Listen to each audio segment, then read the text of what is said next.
I recommend you use tools that allow you to send your email templates or send email templates to multiple contacts at the same time. So a mass email. Not a revolutionary idea. It's probably something you're familiar with. In fact, if you're attending this webinar, so most likely you received a mass email from our company mentioning this webinar to you. So it's not a revolutionary idea. What I personally believe is that most companies use mass email blasts really well, or it's used primarily for marketing, and you get those corporate emails with promotions and messages and whatnot. What I think probably a lot of salespeople can use more is mass email blasts at the prospecting level. And so let me just give you an example. So like this is a screenshot from SalesScripter, and what we allow you to do is to create lists, and then you can send your email template to a list of prospects as a mass email.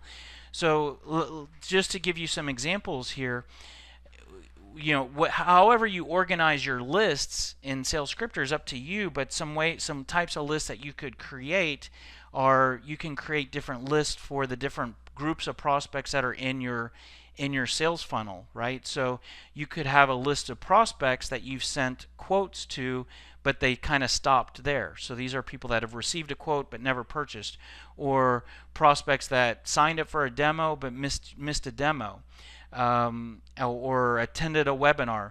And let me give you an example of why you might want to, how you could save time using a mass prospecting email blast. Is that, let's say it's the end of the quarter and you want to get those last minute quarter deals in before the books close, and you want to give away some discounts to close some business.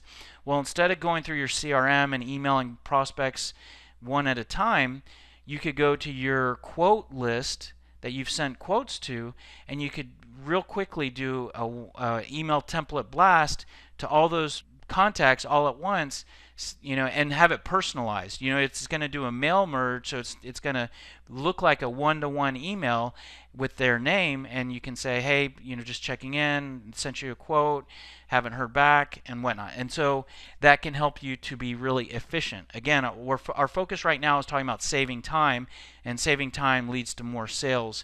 Another example could be, you might have a geographic list.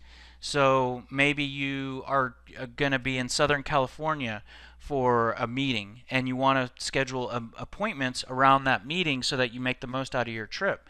Well, instead of going through your CRM or looking up businesses and calling them and emailing them one at a time, you could maybe load up a list of prospects in the Southern California area into your CRM and add those to a list. Or you could do a search by zip code or city in your CRM and attach those people to and create a Southern California list. And then you do a mass email blast all at once saying, hey, I'm going to be in your area, and whatever. You try to schedule meetings. So again, we're just trying to make you efficient, save time, less steps, less clicks, less emails being written, and whatnot. Now, one other thing about whether you use SalesScripter or another email automation tool is, typically when you do use something like that, you can run a report or get data on who's opening and clicking your email. And we certainly do that in SalesScripter as well. One thing that we do is we associate what we call quality points with when emails are opened or links are clicked.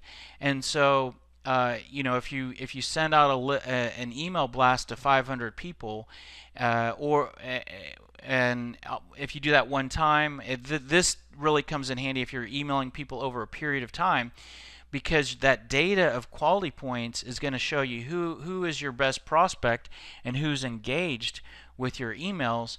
Because instead of calling 500 people, you can look at the quality points and you can say, okay, I'm going to focus on calling these 50 people, and it's the 50 people with the most quality points. So it allows you to really determine how you use your time most efficiently. So a little bit there is not necessarily saving steps, it's making the best decision of who you invest your time and steps with. Or you could look at it as though you, instead of spending time calling 500 people, you are going to spend less time focusing on calling 50 people.